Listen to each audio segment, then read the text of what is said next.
Good morning, everyone. Good morning to those joining us from Asia and also across Europe, and any particularly early birds in the US if they happen to be with us. Welcome to the first webinar, the first session of the 3 days of Armstrong Wolf Conduct and Culture Summit 220, Purpose Over Profit. I'm delighted to have with me today a group of individuals that I've known in different capacities for a number of years. I'm just going to do quick roundtable introductions for that and then just set the scene before taking us into the main heart of the debate. So gentlemen, if I could just quickly just give you quick introductions. Lance. Good morning, my name is Lance Jarwright. I'm the head of the UK for a leadership development company called the Inspirational Development Group. I am ex-British military and my company is currently the commercial partner of the Royal Military Academy Sandhurst, which is where we train all of our young future leaders in the Army. Thank you, Lance. Christopher. Good morning, everyone. My name is Chris Severson. Currently working and leading the internal transformation of Philip Morris International in Lausanne, Switzerland.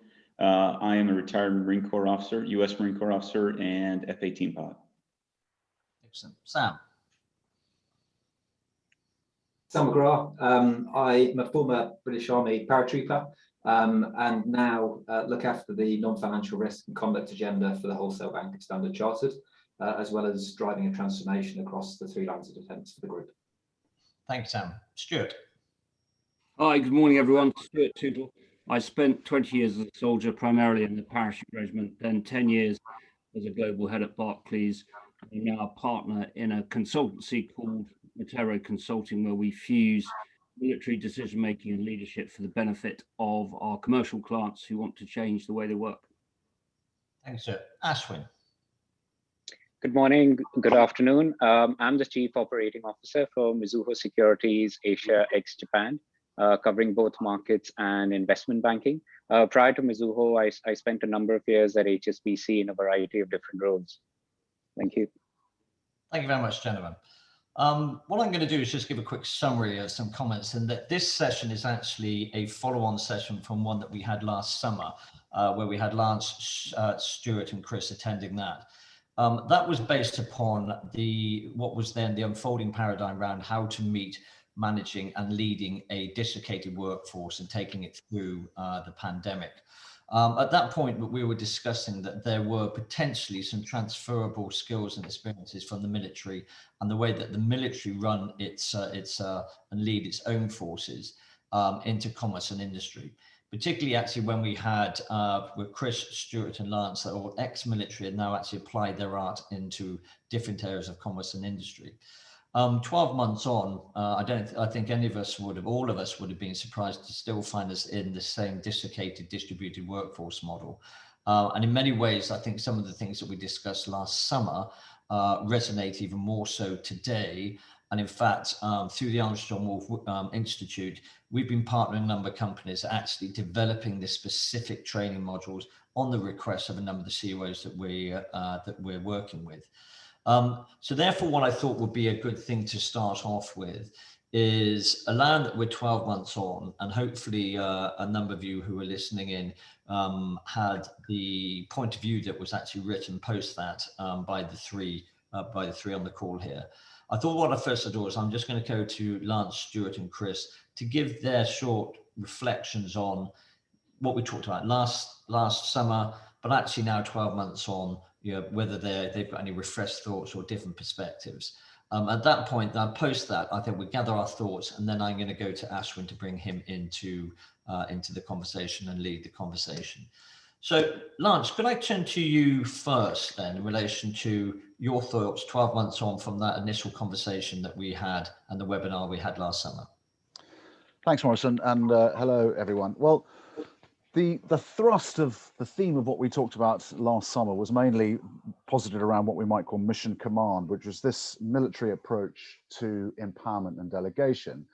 And I think a lot of the principles of leadership, which we would espouse in the normal face-to-face world, have actually been brought into sharper focus as a result of the pandemic. Things like trusted empowerment, things like alignment, the importance of communication being not just purely transactional. I think what's happened with leaders over the last 12 months is we're so used to the Zoom methodology, is that we've got the mindset that we get on, we do our business, we have back-to-back calls, and with that we've lost all of the wraparound, all of the sociability that would come with face-to-face interactions, and I think we lose it at our peril. So for me, it's very much about trying to maintain those ideas of trust and empowerment, and alignment and visibility, and absolutely making sure that your communication is about the people and not just about the process. Thank you, Lance. Stuart. Hi, good morning, everyone. And hey, thanks for the opportunity to listen to others, but also participate. When we last spoke, we tended to cast doubt on the enthusiasm there was around this pivot to working from home. And I think what we've seen 10 months on is that senior leadership in organizations have suddenly gone from the sort of advocates to seeing working from home as something of an aberration. And I think whether it's going to be a full return to the office or something that's got a high level of distributed optionality to it, the future way of working absolutely needs to change. And I think with digital acceleration, employee expectations, and the need for greater productivity, that is going to demand that organizations become far more focused on empowering their people with purpose. And that's going to require a leadership and a culture shift. And those two things are intrinsically linked. Because if you think leadership and culture is all about actions and behaviors that people make around the decisions they take. But if organizations don't have a way of skilling and tooling their people to take decisions, I would argue that it's difficult to suggest you've got a strong culture if you haven't got that.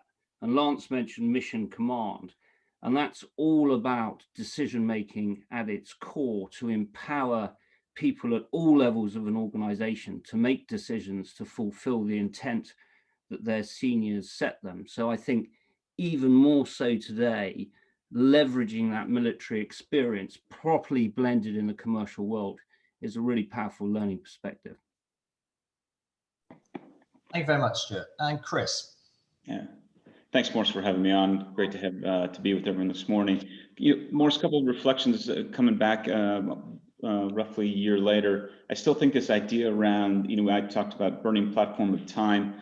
I think this is interesting and continues to be because time, it's not going to end anytime soon. And so how do you manage what is something that is a new normal and it will go on for some time? The importance of culture has already been highlighted, I think actually grows even higher the longer we're in this, working through the pandemic and what will be the new normal after, which goes, as Stuart mentioned, hand in hand with leadership. And then I see, I broke into three things: the personal impacts of, COVID-19, work from home, social activities being curtailed, and those challenges, employee fatigue, and how do you work with them? I still think we're seeing critically the movement of talent, those who can lead in distributed operations and those who can't. Where does middle management fit, and flight risk of top talent to those where they find the best culture? The physical aspects, and I think this work from home idea and smart work, do we go all back to the office, some hybrid model? The importance, I think, of being agile as we work through that, because I don't think anyone has the right answer yet. And it may be different amongst different industries or company cultures. And then I kind of put it down around process, but leadership and decision making. We know mission command, but culture, mission, purpose, and prioritization. And then how do you cascade that through the organization? Critical so that there's alignment.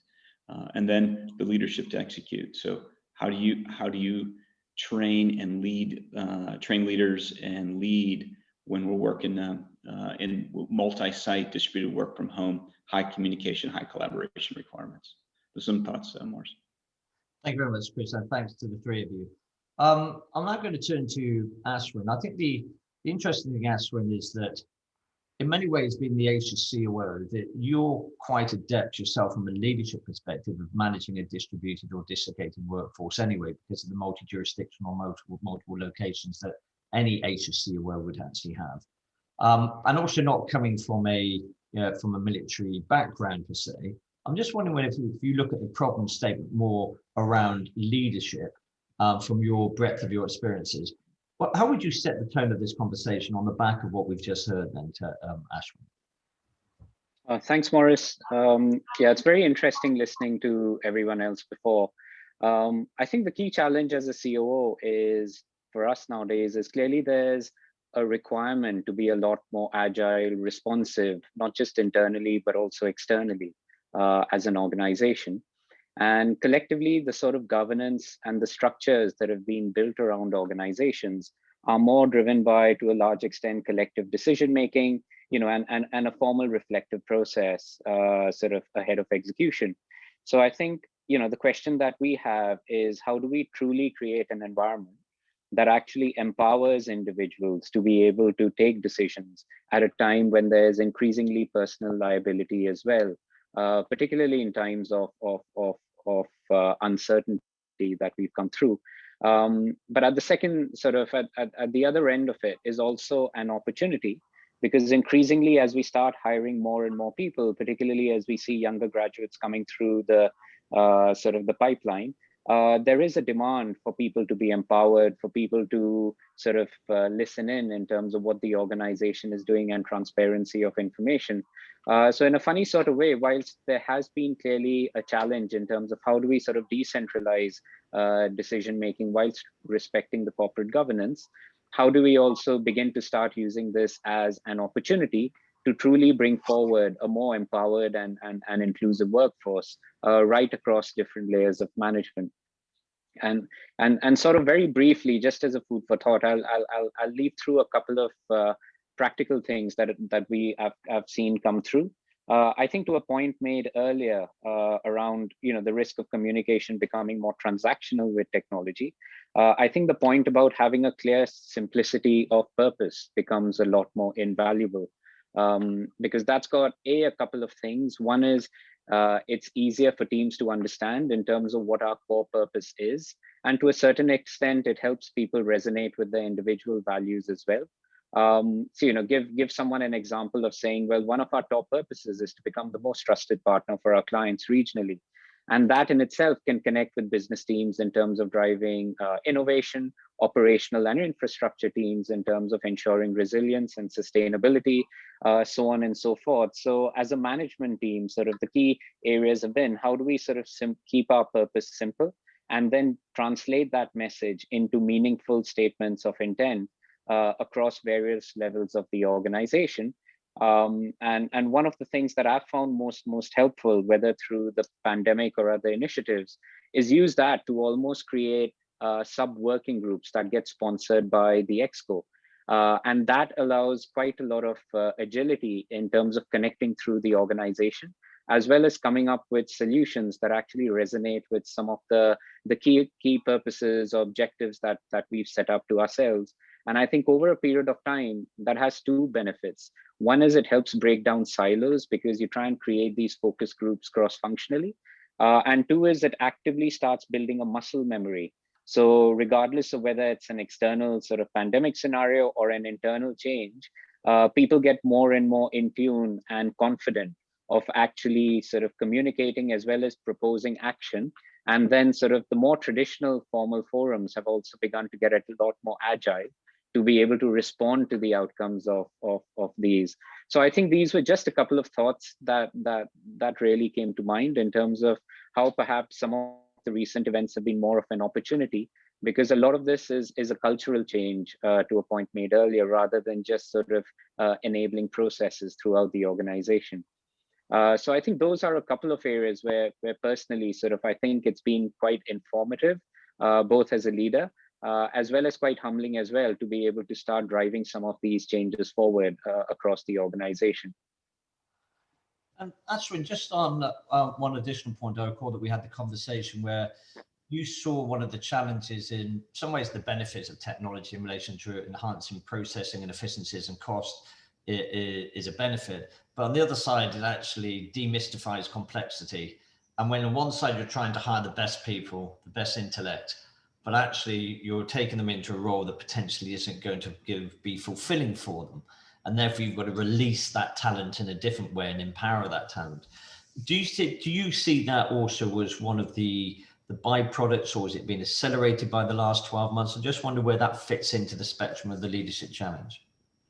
Yeah, thanks, Maurice. I think, yes, that is definitely the case. I think one is I'd say the past 2 years, we've seen a whole host of disruption, whether it's pandemic-led disruption or whether it's market or technology-led disruption.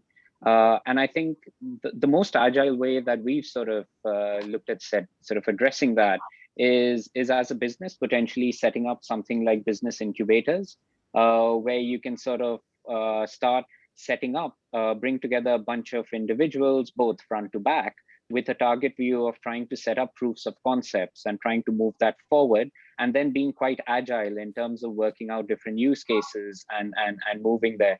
And that similar theme has applied across the board as well. And that's to a point I made earlier around either working groups or sort of incubation units, where we try and accelerate some of the problem solving in terms of time to market, and we start empowering these individuals. And these sort of focus groups generally end up attracting individuals that are biased towards sort of problem solving, and also gives them an appetite or an opportunity to be able to accelerate some of the ideas that they want to bring to the table with executive sponsorship. Excellent. Thank you very much, Ashwin. Sam, if I can then come to you, sort of bridging the two camps, the ex-military now being at Standard Chartered Bank, really to get your views on how you've seen some component parts of the military leadership structure, be it from the US or the UK or wherever, applied into banking successfully or not. And I'm also very interested in that it's pretty well advertised in relation to Standard Chartered Banks being on the spectrum of the bookends of everyone going back to returning to the main office for their main place of work permanently, to actually trying to create as much flexibility and optionality for their staff within a new working paradigm or working model. Standard Chartered Banks certainly on the latter side. And I think that obviously a lot of other banks and asset managers are then saying, well, actually, how are they going to do this? How are they going to tool their staff? So what does this mean in relation to cultural cohesion? And what does this mean in relation to the challenge around leadership? And it'd be great actually to hear your thoughts sort of pre-pandemic and whether they've been reshaped at all or not, and how your role in the Standard Chartered Bank are grappling with some of the leadership challenges as you go into a new working model. Thank you, Maurice. I mean, firstly, real pleasure to join this and to learn and to share. I mean, look, I think, firstly, just sort of capturing the essence of what Lauren, Stuart, and Chris were saying around sort of mission command as a way to enable people to lead through people rather than try and do everything yourself. Is really something that has really sort of found a utility for us in the pandemic, and also just sort of managing that personal impact, understanding the place of the office plays in culture, and how we train leaders is something that I'll sort of try and touch on, and then just sort of bringing out what Ashwin's sort of challenge was. How do we empower people to use judgment, and how we sort of looked at the pandemic as an opportunity to accelerate things that previously perhaps didn't think possible. As you mentioned, Maurice, I mean, Standard Chartered is very publicly offered great flexibility to its staff, and I mean the rationale to that was really one of self-interest. We recognised that this was something that was going to be with us for more than 12 months. And if we didn't solve it in 12 months, we wouldn't have a business. And so we kind of took the view that we need to solve this as if it's permanent.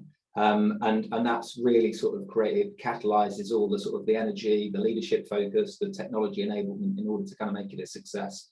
And I'd say we're making good inroads into the sort of leadership competencies and the cultural elements. We're aware of the problems that we need to solve, albeit we're still, it's still on our backlog in terms of things that we need to close out.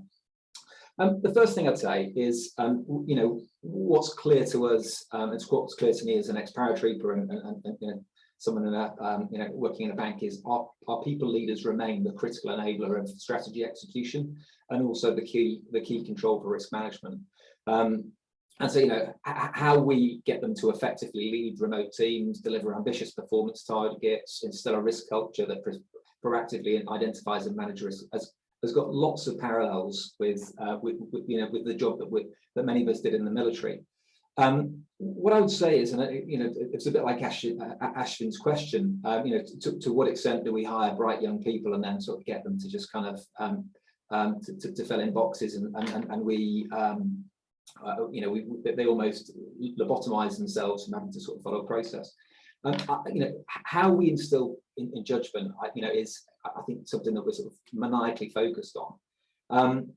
The workflow through a bank, you know, you know, risks and opportunities typically, you know, happen at the junctions, and that's where sort of jeopardy and judgment, you know, is required. As Ashvin said, it's not necessarily about solving it in the moment. It's more how do you build an ecosystem. And you know, just a metaphor that's kind of helped me think about this is if you think about how we manage the flow of traffic, you know, I think there's lots of similarities between the flow of traffic and the flow of work through a bank. And you know, there's two ways that you can kind of manage the risks and the flow of traffic and that's using either a roundabout or a traffic light. Now, the past decade in the banks, we've seen a proliferation of risks, a proliferation of regulation, and what that's meant is that we've created more and more traffic lights, which have effectively meant that our people have almost abdicated responsibility for the opportunity or for the risk to the traffic light. And what then happens is that, you know, as we've sort of layered those traffic lights, whether it's e-learning or process, you know, it's become toxic to the system, because as soon as our people are faced with a roundabout, they're paralyzed. Now, you know, in a traffic light, you abdicate responsibility to the red or the amber or the green. In a roundabout, you know, it's really important that everyone takes mutual responsibility, and I think, you know, that's something that the pandemic has really showed us. And you know, a bit like Ashvin said, you know, in terms of the green shoots of the pandemic, you know, it's really been an accelerant to how we've sort of tried to think about those things. So for instance, we went in a couple of weeks from being 100% working in an office to 91% working from home. Still today, we're at 74% working from home. Now, the fact that we were able to do that swiftly and safely, with very few risk exceptions, it is a function of how we were able to move away from a traffic light and a process system to sort of navigating those roundabouts. Now, what I would also say, though, is that, you know, the fact that Standard Chartered has been thinking about it as a permanent setting, for all the reasons I mentioned earlier, has meant that we've had to sort of develop those partnerships. So, you know, very public partnership with Microsoft in order to sort of to continue the acceleration and digitization of our business, but also how we sort of change our relationship with the office and what that means in terms of, and how you build the culture. Now, we're in 67 markets, so to what extent we actually have a culture, one culture is another point, but, you know, how we build a culture of performance that aligns up to our Here for Good value proposition is super important. The one thing that I would sort of touch on in terms of that wasn't mentioned, I'm sure it probably wasn't a kind of in a more expanded version 12 months ago, that we've really taken from the military and Standard Chartered is a concept called the battle rhythm. And the battle rhythm is the sort of, it's the master standard operating procedure that the military has, which relates to the format and tempo of how we communicate. So, you know, that's how we cascade intelligence, how we cascade intent in the army. It's how we crowdsource intelligence and best practice. And the battle rhythm in the military doesn't change. You know, it's effectively like the fighter's stance. So, you know, when a boxer enters the ring, whether he's fighting an orthodox or a southpaw, whether he's facing a jab or a cross or a hook, his stance remains the same. And what that basically, you know, enables them is to dynamically adjust and adapt to the environment. And I'll just expand on this a little bit more. Now, what we did in the military was we effectively refined a battle rhythm that helped us cascade things quickly, in a way that ultimately empowered people through mission command. Now, some of the things sound quite stifling. So, you know, things like the NATO orders, format. So Chris and I worked in different armies, but Navy versus Army, but we still gave an order exactly the same way. We still had the same headings. And what that basically meant was that we were able to communicate a plan, and that structure, it bred interdependence. That compound benefit was really, really potent because it enabled concurrent activity, people to anticipate. Everyone had a thorough knowledge of what was coming, what everyone was doing, because the NATO orders were really expansive. And it sort of built efficient drills, not just at an enterprise British Army level, but across the dry services and then across, across NATO. What Standard Chartered has done, and we wouldn't describe it as a battle rhythm, is we've effectively used Agile in very much the same way. So the battle rhythm in the military is designed around the campaign plan, how we're going to win and why, and why why the plan makes sense and how we're going to coordinate things.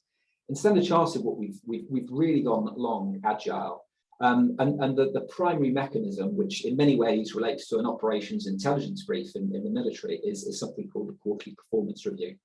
And what we do every 90 days, the business, and when I say the business, I mean end to end, compliance, risk, HR comes together and says, right, what are the things that we need to solve in this quarter across business development, client enablement, sustainability, risk management.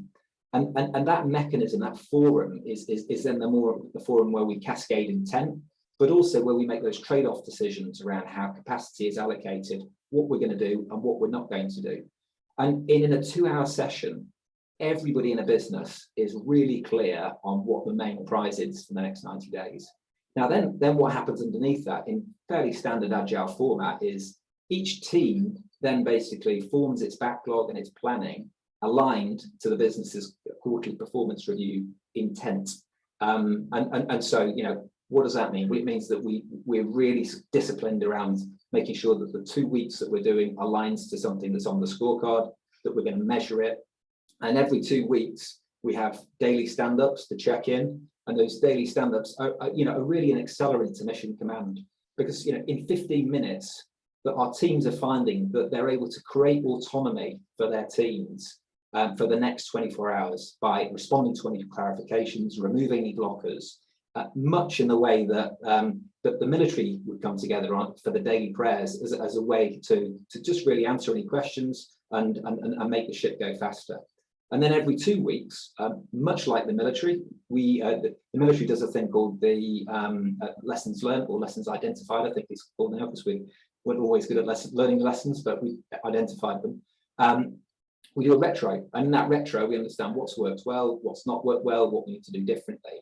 But the thing that's really been potent for Standard Chartered in the pandemic is we track something called the happiness score. And that really gives us a pulse check as to how our people are coping, which was something that, I think really came out in what Chris was saying in terms of what is that sort of fatigue that's in the system. And so I think, if you were to call it a battle rhythm in a bank, it wouldn't work. But actually, Agile has many of the tenets and many of the resilience that the battle rhythm has in the military. The only other thing I'd point to in terms of resilience is if you take resilience as a concept. I mean, firstly, the pandemic has created unprecedented levels of anxiety, which are potentially crippling to many of our colleagues. If you take the things that Lance, that Chris, that Stuart, and myself did in the military, they're often, I think we often misbrand them as a symbol of resilience, but in many ways they're a source of resilience.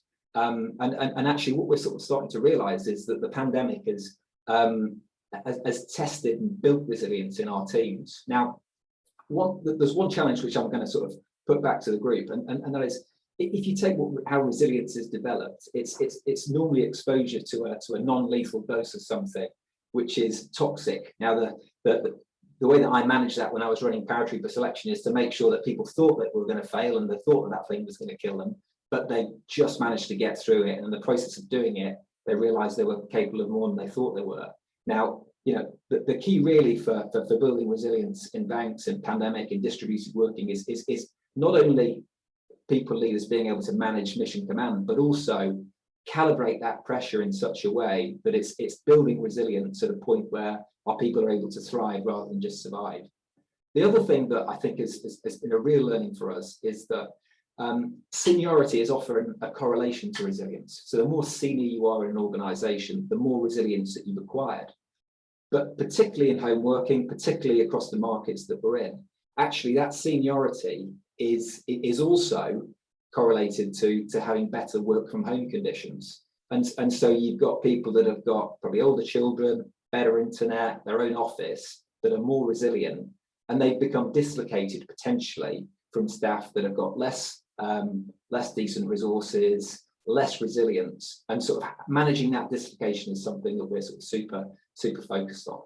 If I was to sort of crystallize it into the thing that we are doing differently, what we've really learned is that e-learning is not the answer. And, you know, where we traditionally learn things through osmosis, and we're able to escalate things through osmosis by being co-located, what we've really realized is that judgment, being able to navigate roundabouts, means that we really need to come together for case study type training, where we're able to flex muscles as a group in order to identify opportunities, identify risks, so that when we face them individually, we've got the muscle memory to be able to deal with it appropriately. In summary, Maurice, I think there's lots that Standard Chartered has drawn from the military, in many ways unconsciously, but really, you know, how we've deployed Agile in a way that resonates with the battle rhythm is really one, and how we invest in people leaders in order to not just enable people through a mission command type leadership approach, but also how we foster resilience in a way that just manages that balance between stress and development. Thank you. Thanks very much, Sam. That's very informative. And in fact, the closing comments you said about investing in leaders, I think that's one of the things that's certainly come across in the last sort of 12 months. And you know, historically, when you saw there was some form of divine right at birth when you were gifted to be a leader or not, where actually Sandhurst and West Point and others clearly are focused on developing leaders. And I think one of the things that we're seeing is increasingly coming towards our direction from the CRO community is specifically asking us to develop and look at training, but at all levels. And then behind training, actually a key component part of it is the decision-making process, training people on giving them confidence in a structured decision-making process, which empowers them. So Sam, thank you very much. I'm now going to return to Lance, Stuart and Chris to sort of 5 to 6 minute sheets in relation to, you've heard from what Ashwin said, we've heard from Sam's view, an integrated view from having a foot in both camps. And if I go in sort of reverse order on this, Chris, and if I start with you, what are your observations now in relation, having heard both Ashwin's views of some of the challenges that Ashwin has presented, and then actually how Sam has articulated some of the commonalities in relation to how Standard Chartered Bank has, by design or not, adopted some of the military ethos? Thanks, Maurice. And as you know, super interesting. And you know, I also reflect on my current role with Philip Morris. Having started in banking and now working in a consumer goods company is these challenges they're quite real, and they're not simple to solve, and they take time. And kind of a couple of thoughts that come to mind when I reflect on Sam's comments was, this abdication of responsibility and allowing process to become part of it, and the rules, I think, is quite interesting. And how do you instill the ability to use judgment and decision making to take the decisions when they need to be taken? Quite interesting. And I do like this idea that in the military, we built resilience through crucibles, whether it's some kind of boot camp, officer selection process, advanced training, and that in and of itself builds camaraderie and resilience. But we know many fail in those attempts at those programs, and in the private sector and in our businesses, we don't really have options to have that kind of attrition rate amongst building resilience. So Sam's point is correct. You have to modify it or throttle it to what is available. The challenge we also have is, while we try to build that resilience in our teams, they're being taught by people who haven't been through them themselves potentially. And is it being taught correctly in these things? And kind of what we all probably see happening, but with folks now being led, we're seeing the the strong highlights of people who don't have great leadership skills. And it's obvious maybe to us now, but those that micromanage, don't prioritize, don't communicate well, are causing challenges for our people, which then it's a cyclical effect. They become less resilient because they're being micromanaged or fatigued. It's quite challenging. So there's a couple of thoughts on Sam. And then Ashwin's comments too, these are really important, and they hit home as, we're in our second year of onboarding and embedding post-university graduates. They've never really met their boss. They understand the culture through PowerPoint slides and Zoom meetings and Teams calls. What does that mean? How do you get them to move away from process and unleash their talent? And just an observation I have is, I wonder if we're going to find through this pandemic is that we have too many middle managers. That one, challenging, they're maybe not the proper leaders, but the middle management is stifling innovation, slowing down decision making, and not allowing our more younger junior employees to thrive. And I wonder if in corporate structure, if we will indeed find a way to go back more towards a pyramid structure, which is now we see quite more of a vertical structure in our companies, and it doesn't go to a pyramid to the very top. Do we need to go to a place of fewer middle managers to allow, that are higher quality, to allow the more junior employees to thrive? Because it's quite challenging. And I probably have been a bit resistant to this idea that you will need, I'm not resistant to the idea of leadership training, but the amount of investment a company has to put in to get them to the level where you want them to be can be quite high. But my view is starting to change now, in that it simply might be a requirement for the future. If we're going to continue to operate very distributed operations in a very digital way, is you're going to and you have to start young with your most junior employees, but it's going to have to be part of the training that we have for those folks. And I've come around to this idea that because this is becoming more permanent, it is going to be required. So just a few thoughts on Ashwin and Sam's comments and questions. Thank you, Chris. Stuart, can I come to you then?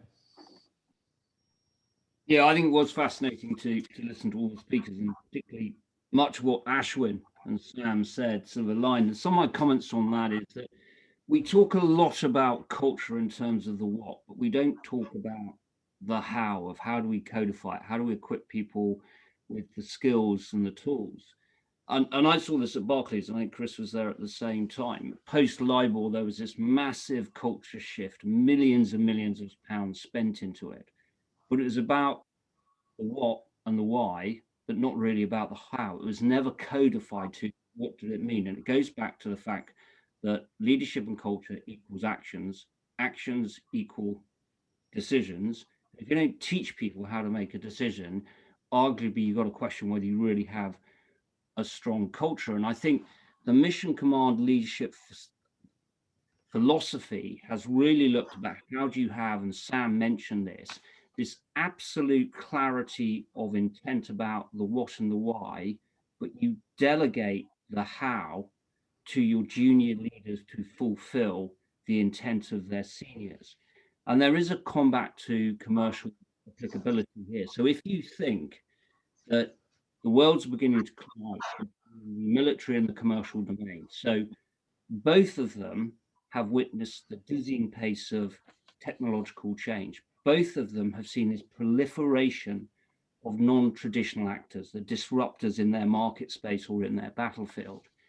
And finally, both have had to deal with the increasing growth of conduct scrutiny. But arguably, and I think both Ashwin and Sam made this point, the business world, which is still rooted very much in sort of Frederick Taylor's concept of scientific management, which was written in 1911, have only really been grappling with this probably in the last 12 years since the credit crisis. The military have been adapting this mission command methodology, which deals with this seemingly contradictory question around how do you have absolute senior clarity of what's to be done, but actually enable your juniors to do it. The military have been grappling with that problem and developing it since the late 1870s. And so it provides this hugely powerful learning perspective. And I don't know, probably in the last decade, I've engaged with 50 FTSE or Fortune companies around leadership, and they all want two things: mission, purpose, and empowering their people to do it. And they need four things. And Sam touched on much of this. So first of all, is this communication, non-transactional, as Lance said, the way you cascade things down through an organization. So there is a very clear narrative that runs from top to bottom where everyone can say, I know what my role and part is in the plan. And then secondly, Chris mentioned this, collaboration, a mechanism which the military use, which cuts across silos and breeds collective accountability in order to meet that single sort of purpose that the organization is focused on. And then an agile decision-making that can respond to changes that happen at the coal pace without having to delegate everything up and try and punch through that frozen middle, but actually crucially break rigid scope mentality by encouraging constructive permission to challenge with intent. And then the fourth thing is the right behaviors. And that's all about codifying leadership in culture so it can be applied. And I think there's, as Chris said, there's a real burning platform here. There is suddenly a need to change. So in the past, people haven't had the time to invest in this training, to bring people up. But now I think COVID-19 has shown us that there is this perennial crisis out there. And in the military, there's a maxim that there's the quick and the dead on the battlefield. So there's a real opportunity to leverage, particularly as many organizations are perhaps in uncharted territory, what the military offer, having invested decades and decades. And I don't think there's an automatic lift and drop, but leveraging the experience of those people who've served in the military, have gone through those crucibles, made that investment of learning and learning from experience, and then have served in the commercial world, people like Sam, is a really, really powerful learning perspective to leverage. And I'll just really finish off by two examples to bring that together. So we're working with a software company at the moment, operates in 3 different global time zones. And they have said, because they've adopted this collaboration mechanism based on what we call a battle rhythm, which now they've subscribed to and calling, just as Sam said, they can now work together seamlessly, whether it's EMEA, the Americas, or Asia Pac. And 24-year-olds, to this point that everyone made about the graduates and their real capability, are now saying, because of that precise mechanism, they are writing world-beating first-class code. And then the final thing is about resilience. So again, leveraging the investment and learning of another organization that has been doing this for decades. So the military is well practiced in actually taking their body collective of people from the abnormal experience of combat and then bringing it back to the new normal. Because when you return from a military operation, what you once knew as being normal has changed because of the experiences of the trauma of battle, whatever it might be. And the military do this regularly. And the British Army and the American Army have been doing it for a decade plus, whether it's Iraq, or whether it's Afghanistan, or whether it's Syria, taking people into one organization where they have to be very adept and very resilient in the volatility, uncertainty, complexity, and ambiguity, and use all those tool sets and skill sets that Sam talked about, but then actually bring them back into a different normal. And there are processes and means of doing that, trauma risk incident management, to manage mental health and stress. So again, I think my bottom line would be, for companies in uncharted territory, there's this huge opportunity out there to leverage what considerable investment the military have been made into those areas, which are now very similar to what the commercial world is facing. Stuart, thank you very much indeed for that, which is a sort of enriches what Chris has said. Lance, if we can actually then draw upon your views, and then we're going to come back to Ashwin, and then we've got 1 or 2 questions which have already come through. Lance.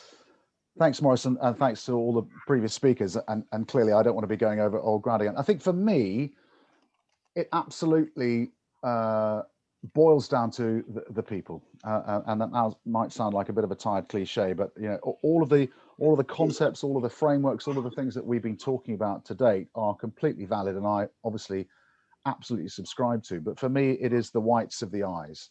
So those of you who know anything about psychometrics, or you know, the sort of the tools that you might use on MBTI, I'm a hard on F, a feeler, as it were. I have to be careful about my language here. But for me, what's been brought really sharply into focus is this whole idea of, you know, you only ever see, it's the classical physical manifestation of the iceberg model. We're only seeing the top half, the behaviors that people want us to see. I was talking to a client the other day and said, you know, I ask my team all the time how they're feeling. They all say fine. He said, I've decided fine stands for frustrated, irrational, neurotic, and emotional. And the pen is being jabbed into the thigh below the desk level.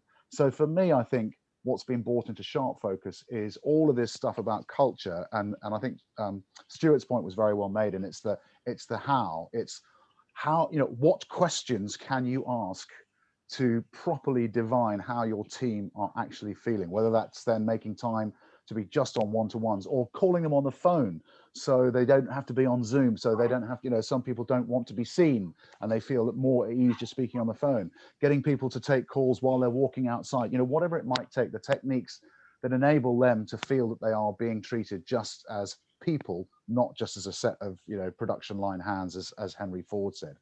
Having said that, the other thing that's also become very, very clear to us is this idea of, I've heard it called either radical candor or ruthless compassion, is what, you know, caring about the people doesn't mean ignoring poor performance and not addressing it.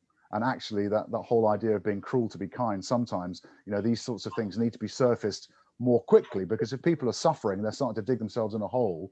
What they actually need is, you know, perhaps an arm around the shoulder, or, you know, maybe this isn't for you. And certainly that's something that clients have talked about as well. And I just want to finish on a couple of things, particularly that Sam was talking about, and Morris, I think you mentioned it as well, is that I think the reason that the military system works as it does, and Stuart also made reference to it, is that it's a cultural thing, which means it starts from day one.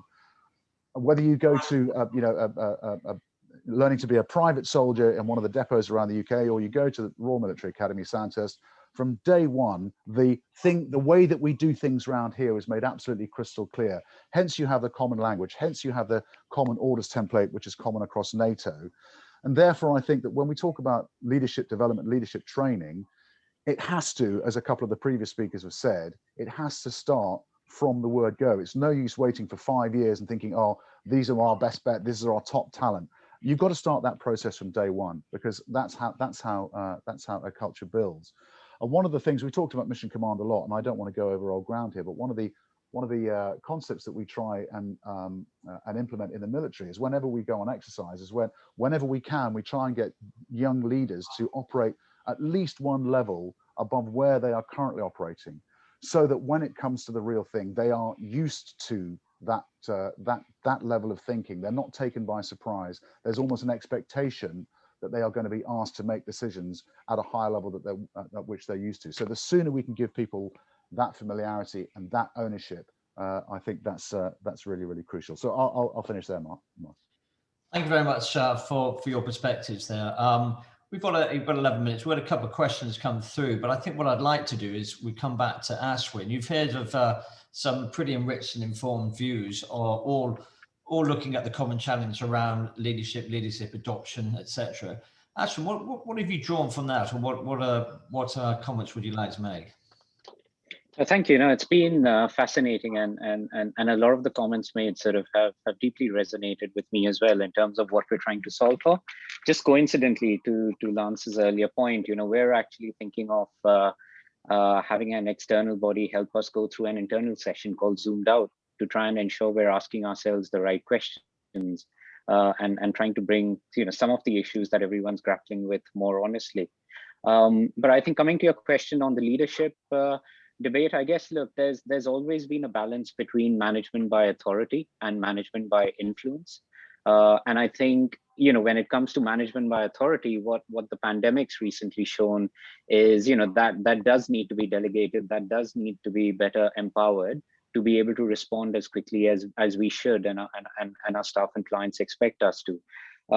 I think to a forward-looking point, I think I've seen some of the agility that our organization has had to accelerate over the past one year or so as a tremendous opportunity, both in terms of muscle memory that's been built up, and in terms of also seeing certain individuals, to a point made earlier, that have been able to step up and really take a lead in managing some of these. And as a COO, I guess, where I'm a bit biased along with my sort of fellow management team is how do we sort of maintain that resilience, or how do we maintain the momentum that we've looked at, not just in terms of resilience, but also innovation, and try and, translate the compounding effects of each of those various initiatives, however small or large, into something that can be sustained longer term going forward. So I think, there's lots of interesting points that have been made around, the best practices and how they've, whether by design or just serendipitously, found their way into how we organize ourselves today. But there's clearly a lot of points to be taken on in terms of how we build ourselves and maintain this going forward as well. So those are just a couple of my key points in terms of how to maintain that agility and that acceleration and not lose it as we start thinking about a return to more BAU. Excellent, Ashwin. So I've got, thank you very much for your informed views. I've got 3 questions, which I think we've got 9 minutes, is 3 minutes a question. Actually, Sam, I'm going to come to one for you, and then I've got the same for question to Lance. One of the questions come through is that what frustrates the ability to implement leadership programs, and how, from your experiences, can you address or anticipate these issues to maximize the chances of success? And I think this is a reasonably common refrain that I've heard over the last 12 months, where, well, the intent is there, the budget is there, but actually, how do you actually take it into practice, and how do you implement it into the business? So, Sam, just from your view, any views that you've got on your experiences at looking at the effectiveness and lessons learned in relation to taking a leadership program at whatever level into the business? I think it really centers on 2 things, Maurice. So I think the first reason they often fall down is that it's somewhat episodic. And so Lance mentioned earlier that, when you join the depot or Sandhurst, there's a language and there's a kind of, there's a consistent through line to how we define leaders and how we expect leaders to behave and act, which in many ways, is the culture. The culture is, how people are expected and expect to sort of make decisions and act. And so often is the case that a new leadership intervention is just doesn't understand the context of the organization and comes across as being the sort of the latest shiny interesting thing. The next thing I would say is that often is the case that leadership interventions are exclusively delivered by external parties. And one of the things that I thought the military did extremely well was the head of the army articulated the leadership expectations for the army, and Stuart, as the commanding officer of 3 was responsible for delivering leadership training to his officers. I think in many ways, leadership interventions have become abstracted from the leaders of the organization. And so I think, turning that, turning it around, solving the first one is requires a more sustained investment, but solving the second one, I think any intervention really needs to be, in many ways, a joint owned thing by the leaders of the business and delivered in partnership with the business for it really to kind of be contextualized and to get the momentum it needs to succeed.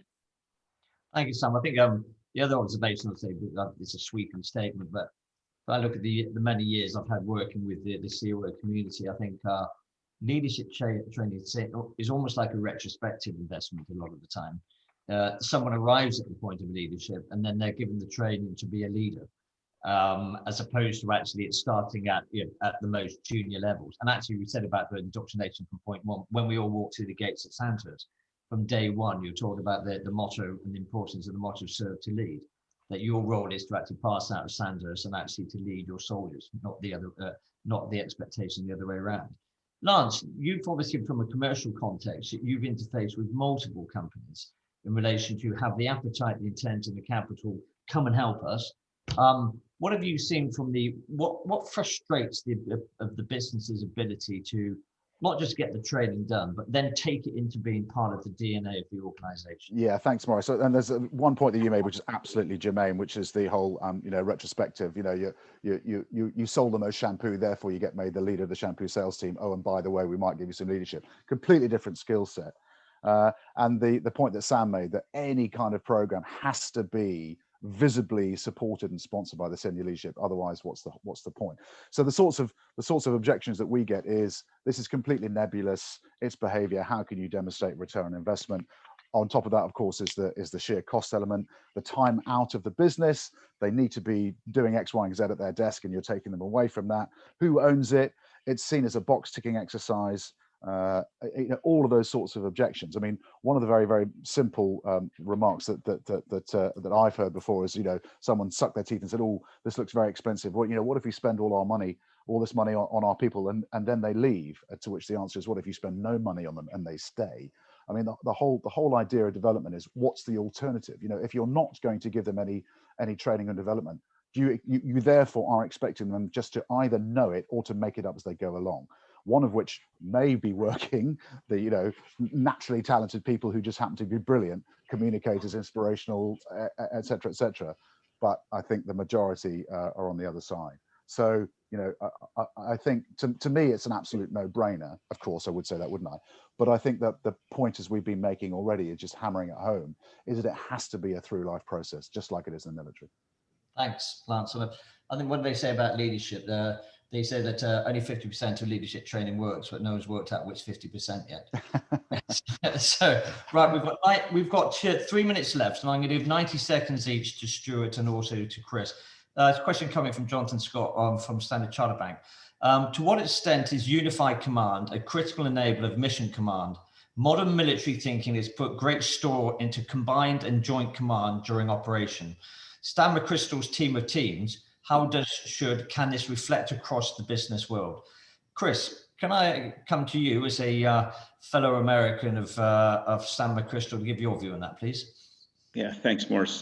Fantastic book, and I think probably one of the more applicable books of the last few years for the pandemic, actually, and around this idea of team of teams. So, and what I've taken from it in our current context is in the importance of decision making, breaking down stovepipes. Is you can just imagine what he said is, you need to bring together not only the traditional structure the organization had, but then bring together the right teams. And I think Ashwin mentioned this with the sub-exco groups, very similar ideas, putting together these teams that are then, they have the base structure, but then they operate cross-functionally with some type of battle rhythm and to accelerate decision making. There's often, I think, in the corporate setting, a very natural hesitancy to do this because they see it as more governance, more structure. But when it is properly led in a cross-functional way, driving communication, collaboration across the organization, functionally and through the business lines, it accelerates. Decision making, is more agile because you have to connect these dots. So there's a couple of thoughts from my side, Marsh. That's Chris. Stuart, if you're concluding comments on that question, and then gentlemen, we are done. Yeah, sure. So McChrystal's great point is actually this team mapping exercise where you work out where your blockers, and this relates to something that Sam said. So in the military has doctrine, and this is whether whichever department, silo Chris or Sam might be in, different nations, different branches of the armed forces, they communicate in a similar way, and it's not transactional communications. There's permission to challenge. And I think the key point here is the military doctrine is about tools and skills. And this relates to the first question about training of how you do this. But again, it comes back to this point, and McChrystal makes this point, But why wouldn't you leverage the investment that the military has made for the benefit of business? It isn't a lift and drop, but if it's properly blended, and I think to the point that Sam made is, and particularly from organizations that have the ability to understand the context of the business they're trying to help in this leadership training, is really important. It's not about a lift and drop, here's a template. It's actually about getting under the skin of the business, working with the right leaders, and ultimately to train leaders how to train their junior leaders as well to step up. Thank you, Stuart. Gentlemen, thank you very much for today's 60-minute session. For those that are listening, thank you. There's a number of other questions that have come through, which I will pass to the panel to get their noted response, and then I'll circulate. Very interesting session. The military doesn't get everything right, but I think that there's many lessons to be learned by the things that it does get right. This is a podcast that's available which will be distributed by Armstrong via Gwen and her team, our COO. Thank you very much for those listening from Asia. Good afternoon to you. To those in the UK, I hope everyone has a good week. Please join us for other sessions as they unfold the next 3 days. Thank you, gentlemen, and goodbye. Bye-bye. Thank you.